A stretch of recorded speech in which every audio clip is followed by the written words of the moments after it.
Madame, Monsieur, bonsoir. Le président de la République, Félix-Antoine Tshisekedi Tshilombo, a révoqué 4 officiers supérieurs des forces armées de la République démocratique du Congo. Il s'agit du lieutenant-colonel Kibibi Moutouake, du major Sido Bizimungu, alias America, le major Aruma Bovik, aussi le major Mundande Kitembala. Cette décision du président de la République fait suite au rapport du Conseil supérieur de la défense fait au gouvernement. Cette ordonnance du 26 mai 2022 a été lue ce jeudi 10 juin 2022 sur les antennes de la radio-télévision nationale congolaise. Et puis, agression de la République démocratique du Congo par le Rwanda.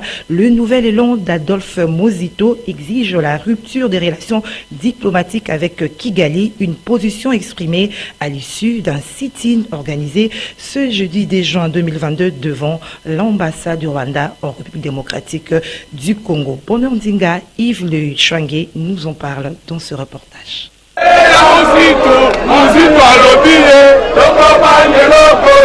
L'agression de la République démocratique du Congo par le Rwanda nécessite des mesures urgentes et proportionnelles de la part des autorités au pouvoir. Cet appel du nouvel élan d'Adolphe Muzito a été lancé ce jeudi à travers une déclaration rendue publique à l'issue d'un sit-in organisé devant l'ambassade du Rwanda en RDC. Vu la gravité de la situation, le nouvel élan exige l'expulsion pure et simple de M. Vincent Karega, parce que nous ne pouvons pas accepter de vivre dans l'hypocrisie. Le Rwanda nous a montré qu'il est prêt à nous agresser, à déchirer notre pays dans la partie est, de faire couler les sangs de nos compatriotes, mais nous ne pouvons pas accepter qu'ici à Kinshasa, nous puissions cohabiter avec ce M. Karega comme si rien n'était, comme si rien ne s'est passé dans cette partie est. Donc c'est ça que nous exigeons également le rappel de notre ambassadeur qui se trouve au Rwanda. Mais ce qui est beaucoup plus important, c'est notre soutien, notre accompagnement des forces armées de la République démocratique. Vous savez que l'initiateur de notre pays, le camarade Adolphe Muzito, l'avait déclaré et l'avait dit que nous devons avoir une armée capable à faire la guerre au Rwanda. Non pas seulement au Rwanda, mais à tout État qui s'hasarderait à menacer la quiétude de notre pays et de nos compatriotes. Voilà pourquoi nous disons que pour y parvenir, nous devons montrer que pour le peuple, nous sommes derrière nos FARDC, mais pour être derrière nos FARDC, nous devons exiger au régime, le pouvoir illégitime actuel, de mettre le moyen de la disposition de justice. Ils ont besoin de munitions, ils ont besoin de la ration, ils ont besoin de salaire, mais aujourd'hui on nous dit qu'il y a une certaine embellie au niveau des finances. Mais à quoi sert cet argent? À quoi servent ces bonus? Ils doivent le mettre à la disposition de nos FARDC de manière à mettre un terme à cette situation qui nous est imposée dans la partie de la parole. Outre les militants du nouvel élan, plusieurs autres personnes mécontentes de l'attitude du Rwanda vis-à-vis de la République démocratique du Congo ont pris part à cette manifestation, guidée par le secrétaire général de cette formation politique, cher Adolphe Muzito, Maître Blachar Mongomba.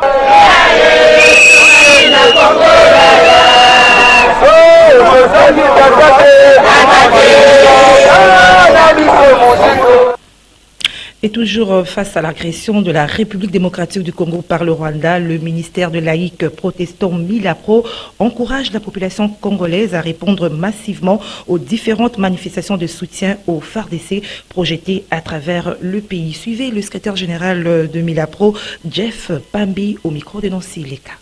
Il s'agit de la mobilisation tout azimut.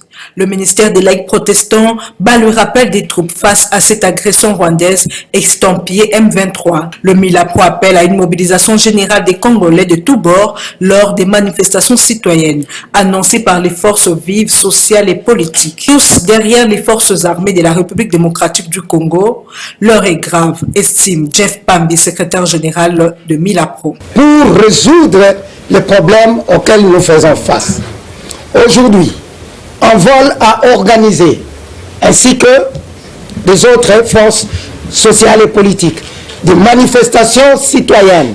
Nous encourageons et soutenons toutes ces manifestations, notamment demain, où il y aura une autre marche pacifique. Nous encourageons le peuple congolais à s'exprimer aux côtés de ceux qui ont décidé de le faire de manière citoyenne. et que, au-delà de tout, que la nation en sort gagnante. Nous ne voulons pas qu'il y ait de récupération politique. Ici, il est question de la nation en péril et nous devons être clairs et précis là-dessus. Toutes ces manifestations, nous comprenons que celle de demain est une marche pacifique et citoyenne pour la pacification de notre pays et nous considérons que tous ceux qui se considèrent comme dignes de participer à cette marche de demain, les seront aussi le vendredi massivement pour la grande marche populaire et nationale. Espérons que ces manifestations citoyennes pourraient aboutir à un résultat satisfaisant. Et on parle autre chose. La vice-premier ministre, ministre de l'Environnement durable, est depuis mercredi à Stockholm, en Suède, à la tête de la délégation congolaise composée notamment du directeur de cabinet adjoint du chef de l'État. En effet, F. Bazaïba prend part du 2 au 3 juin 2022 à la commémoration du 50e de la conférence internationale sur l'environnement, comme nous l'a dit Doudou Montiri dans ce reportage. C'est Antonio Guterres, secrétaire général de l'ONU, qui a procédé à l'ouverture de la séance inaugurale de cette réunion de haut niveau après le mot du roi de Suède, Charles XVI Gustave, qui a rappelé les réalisations de la conférence de Stockholm sur l'environnement humain tenue en 1972 en avertissant que le monde n'a pas 50 ans de plus pour inverser la tendance ou le développement. Stockholm plus 50 commémore la conférence des Nations Unies sur l'environnement humain de 1972 et célèbre les 50 ans d'action environnementale mondiale, en reconnaissant l'importance du multilatéralisme pour la lutte contre la triple crise planétaire de la Terre, du climat, de la nature et de la population. L'événement vise à servir de tremplin pour accélérer la mise en œuvre de la décennie d'action des Nations Unies en vue d'atteindre l'objectif de développement durable, l'accord de Paris sur les changements climatiques, le cadre mondial de la biodiversité pour l'après 2020 et à encourager l'adoption de plans de redressement écologique à la suite de la COVID-19. La vice-premier ministre, ministre de l'Environnement et du Développement durable, prend part à cette commémoration du 50e de la conférence internationale sur l'environnement, placée sous les thèmes Stockholm plus 50, une planète saine pour la prospérité de toutes et tous, notre responsabilité, notre chance. RDC, mon pays, a pu conserver ses atouts environnementaux jusqu'à ce jour, c'est grâce à la volonté de ses dirigeants et de son peuple pour protéger l'environnement en vue des générations présentes et futures. La RDC a l'honneur pour ce faire aujourd'hui d'abriter les travaux préparatoires de la COP 27 en partenariat avec la République arabe d'Égypte. Face à la triple crise planétaire, le changement climatique, perte de la biodiversité et pollution, la RDC se présente désormais comme pays solution. Dans une approche contributive, nous présentons notre potentiel forestier, nos tourbières, nos minéraux stratégiques et nos ressources en eau comme une solution à cette crise mondiale. Ceci en vue d'atteindre l'atténuation de la température planétaire à 1,5 degré Celsius et nous adapter à la nouvelle donne du climat. Plus question des barrières illégales sur la nationale numéro 1. Telle est la décision prise par le vice-ministre de l'Intérieur, Jean-Claude Molipi Mandongo, qui a emprunté cette route en mission d'itinérance dans les provinces de Kwango, Kwilu et Kasaï. Regardez. C'est à 10h du mercredi 1er juin 2022 que le vice-ministre de l'Intérieur a quitté Kinshasa pour la province du Kasaï. 850 km de route. Sur cette route, plusieurs barrières illégales y sont placées, que des tracasseries policières. C'en est de trop, dénonce la population. Les sommes illégales exigées, dont ces barrières qui jonchent la route, vont au-delà des taxes légales. Difficile pour le commerçant de traverser, surtout avec marchandises. À Maya Kwango, par exemple, le commerçant passe plusieurs jours à la Belle Étoile si la taxe policière illégale n'est pas payée. Le ras-le-bol a été présenté au numéro 2 de la territoriale, Jean-Claude Molipi Mandongo. Je ne sais pas les jours pour mais néanmoins, dans cette situation, la barrière est à 3 000. Alors, hors de payer, c'est suspension à la barrière. Face à cet état des choses, le vice-ministre de l'Intérieur a instruit la police de circulation routière de libérer les routes en évacuant ces barrières sous peine de sanctions sévères. Jean-Claude Molipe Mandongo a atteint la ville de Kenge, chef-lieu du Congo, à 16 h de ce mercredi 1er juin 2022. Il a été accueilli sur place par le gouverneur AI de cette province, Didier Chikisa, à travers des honneurs militaires. À Kenge, le vice-ministre de l'Intérieur a tenu une réunion sécuritaire. Le développement à la base des 145 territoires, telle la vision du chef de l'État, était parmi les points abordés au cours de cette réunion. Nous sommes là pour maintenir l'ordre public, donner la sécurité à ces gens-là, qu'il aille partout où il veut. Il veut rester en forêt, nous les sécurisons là-bas. Il veut aller vivre sur l'eau, on le suit, on les sécurise là-bas. Il veut aller sur les montagnes, on les sécurise là-bas où il veut. Il doit être libre, après tout. C'est pourquoi les chefs de l'État parlent de peuple. D'abord, pour lui, c'est son peuple. Quand vous tourmentez son peuple, c'est lui que vous tourmentez directement. Donc, il veut vraiment que nous qui sommes attitrés pour sécuriser ces gens-là, donnons-leur un environnement serein, un environnement sécurisé, un environnement bien, pour qu'ils s'épanouissent où il veut, quand il veut, comme il veut. Nous devons les accompagner tout simplement. À cette condition qu'ils respectent la loi. Celui qui respecte la loi, nous les protégeons. Mais quand ils ne respectent pas la loi... Après avoir remis de l'ordre sur la nationale numéro 1 du côté de la province du Congo, la prochaine étape du vice-ministre de l'Intérieur est les provinces du Kwilu et Kasaï, afin de réconcilier les deux communautés en conflit. À la Commission électorale nationale indépendante, son deuxième vice-président, Didi Manaralinga, s'est entretenu avec un groupe des députés nationaux venus soumettre la situation de leurs provinces respectives en lien avec le processus électoral. Nadine Tchochigombo. Ce groupe parlementaire, membre de l'Union sacrée, parmi lesquels des représentants de la coalition des démocrates CODE, conduit par l'honorable Jean-Lucien Boussa, par ailleurs ministre du Commerce extérieur, a manifesté tout son soutien au processus électoral en cours dans le pays. Les hôtes du bureau de la centrale électorale, reçus par le deuxième vice-président de la CENI, Didi Manara, ont présenté chacun la situation de sa province à l'heure où les préparatifs relatifs à ces échéances vont bon train et que la CENI met bout à bout une somme de détails dont dépend la réussite de ces consultations électorales de 2023. Au nom du Code, Georges Kazadi Kabongo a indiqué que son regroupement politique attend de la CENI qu'elle demeure l'église au milieu du village avant de souligner que Code se prépare sérieusement pour les élections de 2023.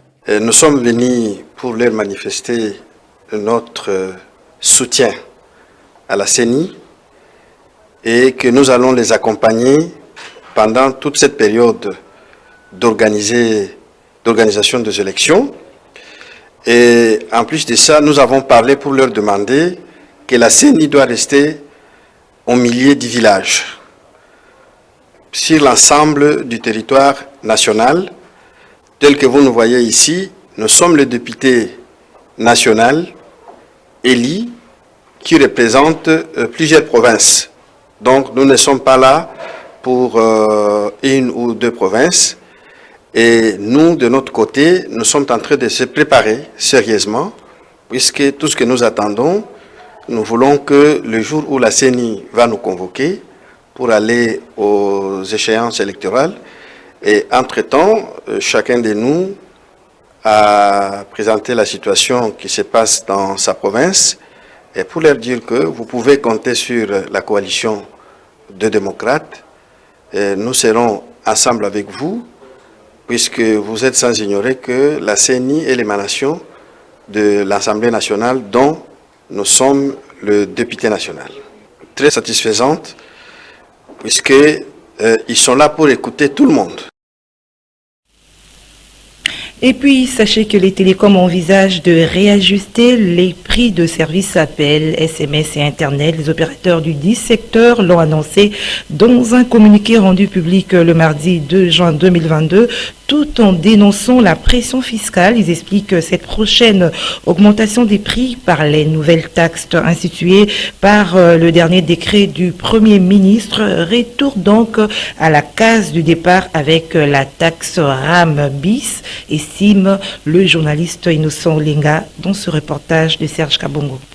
C'est vraisemblablement ce que l'on peut qualifier de courte joie. Quelques jours seulement après la suppression de la très controversée taxe RAM, les opérateurs du secteur des télécoms annoncent à nouveau dans un communiqué ce mardi 1er juin l'augmentation des tarifs des services de télécommunications. Il s'agit des appels, SMS et Internet. Raison avancée, de nouvelles taxes reprises dans le décret du Premier ministre à charge des opérateurs des télécoms, soi-disant pour énumérer les prestations de l'ARPTC. Il s'agit, selon le journaliste Innocent Olenga, taxe RAM bis. Le chef de l'État a demandé qu'on retire la taxe RAM.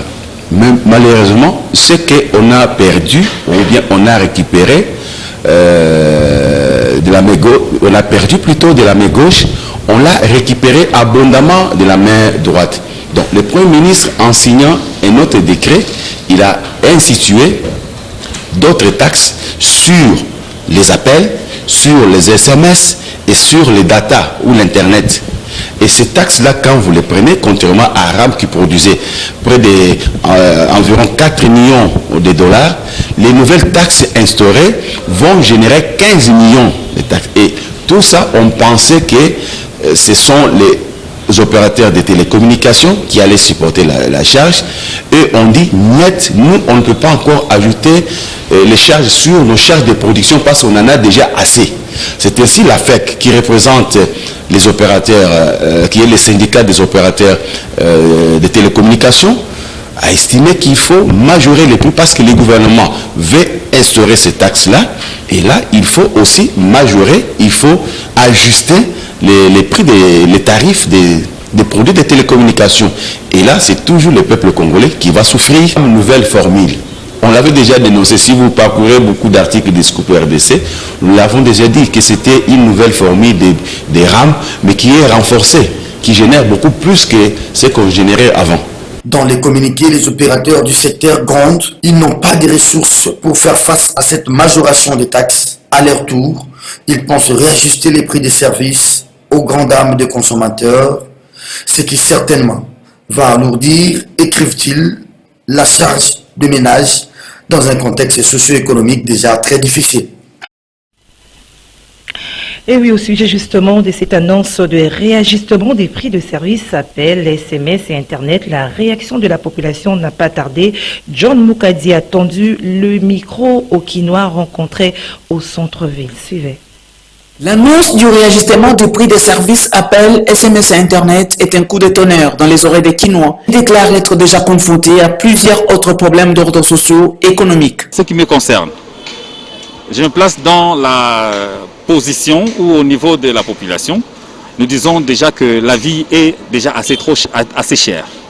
Vous voyez, augmenter le prix à un certain niveau, ça va certainement bousculer nos poches, ça va bousculer nos porte-monnaies qui en souffrent déjà assez. Transport et mati, essence et mati. Bon, on va te crédit, on va te canassim. Ah, tu fais ça, peine sur ma crédit, là, ils ont maté, on a sauté et mata. C'est une sangaï. Les gens battent sous à Salakate, à Zakoko. À mon 500 francs na passe. Alors j'ai une fois, j'ai 500 francs à bipé, attaque au bipé, pas maman, na ya bengaye. Eh bah appelle les à maman, bipé à maman. Tu vas na bipé bien à papa, tu vas na bipé.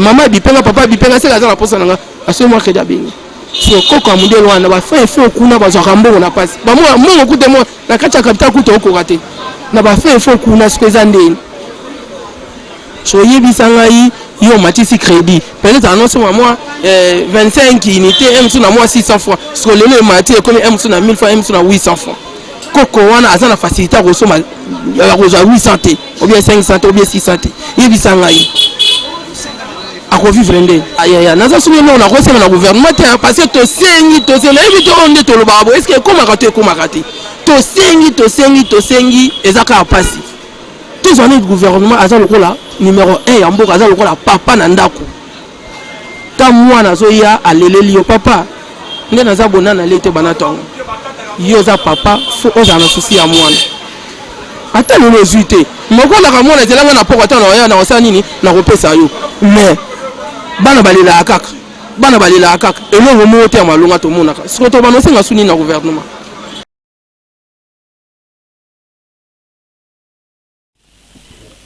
Réponse du berger à la bergère, cinglant démenti de l'ARPTC qui, dans un communiqué ce jeudi, parle des allégations fausses et mensongères de la Fédération des entreprises du Congo. Ni les gouvernements ni l'ARPTC, écrit Christian Katende, ne prévoit des nouvelles taxes à charge des Congolais. Aussi, au terme de la législation en matière de télécommunications, l'ARPTC jusque-là n'a permis aucune augmentation des tarifs. L'ARPTC regrette donc le fait que la FEC puisse tomber dans une campagne de désinformation en ces temps difficiles. Nous y reviendrons.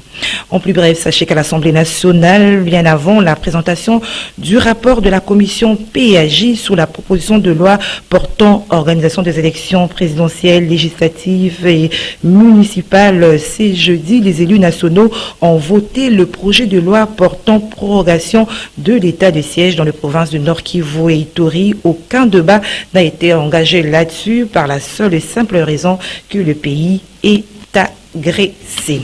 De leur côté, les élus de la capitale ont procédé mercredi à l'audition de la proposition dédiée du député Magloire Kabemba sur la création du fonds d'appui au secteur agricole afin de lutter contre l'insécurité alimentaire dans la ville de Kinshasa. Compte rendu, Maxime Macabou. La proposition dédiée sur la création du fonds d'appui au secteur agricole pour lutter contre l'insécurité alimentaire dans la ville de Kinshasa a été présentée par les députés Magloire Kabemba à la plénière de mercredi 1er juin à l'Assemblée provinciale de Kinshasa. Celui de Kassavubu fait savoir que ces fonds vont favoriser la croissance du produit intérieur brut de la République démocratique du Congo et améliorer la capacité d'exportation pouvant ainsi excéder à la balance commerciale. Ces fonds agricole, dit-il, sera notamment alimenté par les allocations budgétaires de la province de Kinshasa, selon cette proposition dédiée. Ce qui m'a motivé, c'est le fait que le secteur agricole fait montre de parents pauvres. Le secteur agricole n'est pas financé dans notre pays, en particulier dans la ville de Kinshasa. Les exploitants agricoles éprouvent beaucoup de difficultés pour accéder au crédit, pour accéder au financement. Or, le secteur agricole, c'est le secteur qui est le moteur de croissance économique dans tout pays. C'est le secteur qui est le plus diversifié, qui emploie le plus qui offre le plus de possibilités d'emploi et qui devrait contribuer à près de 40% au PIB, donc produit intérieur brut de notre pays. Nous avons beaucoup d'atouts en matière d'agriculture. Tout le monde le chante. Nous disposons de 80 millions d'hectares de terres arables qui sont vacantes. Pratiquement 10% seulement de ces 80 millions d'hectares sont exploités annuellement. Nous avons un climat qui est très favorable, une pluviométrie. Nous avons une population qui est jeune, qui est active. Et l'agriculture, comme vous le savez, peut procurer à notre pays aussi des rentrées importantes de devises. Malheureusement, l'agriculture est négligée, l'agriculture n'est pas financée. Notez que la République démocratique du Congo regorge d'atouts importants dans les secteurs agricoles. 80 millions de terres arables dont seulement 10% sont exploitées annuellement et deuxième réserve mondiale en eau douce. Justice, le procès 100 jours mettant en cause Vital Kamere, Samil Jamal et Jano Mouima a repris jeudi à la cour d'appel de Kinshasa. Gombe siégeant au décret d'appel. Ils ont présenté leurs motifs d'appel. La juridiction a procédé aux examens de ces motifs par rapport aux infractions à charge des prévenus, notamment le détournement de deniers publics. Nous allons y revenir dans nos prochaines éditions. Place à la revue de presse, images et commentaires, Émile Mouyaya. Vive tension à l'Est, RDC ou Rwanda, Bintou Keïta lance un appel à la désescalade, à l'apaisement et à la retenue. C'est avec ce titre, à la une du journal La Prospérité, que s'ouvre cette revue de presse. La représentante du secrétaire général de l'ONU en RDC, Bintou Keïta, lance un appel à la désescalade, à l'apaisement et à la retenue. Les violences qui ont secoué les territoires de Rutshuru et de Nyiragongo ne profitent à personne. Les attaques, les tensions, la désinformation ne font qu'ajouter de l'instabilité à l'instabilité, du désordre au désordre et de la souffrance à la souffrance. Aussi propose-t-elle d'abord une réponse militaire ferme à toute provocation ou attaque. La MONUSCO a utilisé ses moyens, y compris ses hélicoptères, pour riposter aux attaques lancées contre elle et soutenir l'armée congolaise, a déclaré Bintou Keïta.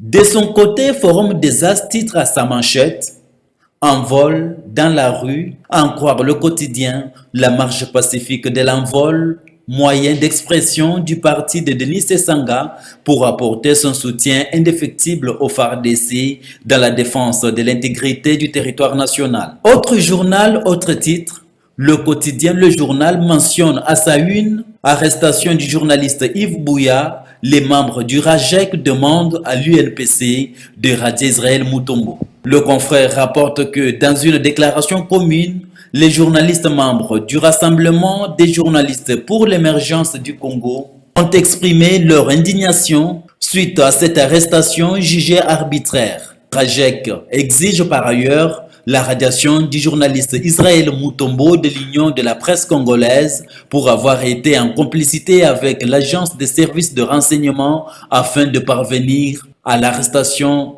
de Yves Bouya. C'est tout pour cette revue de presse.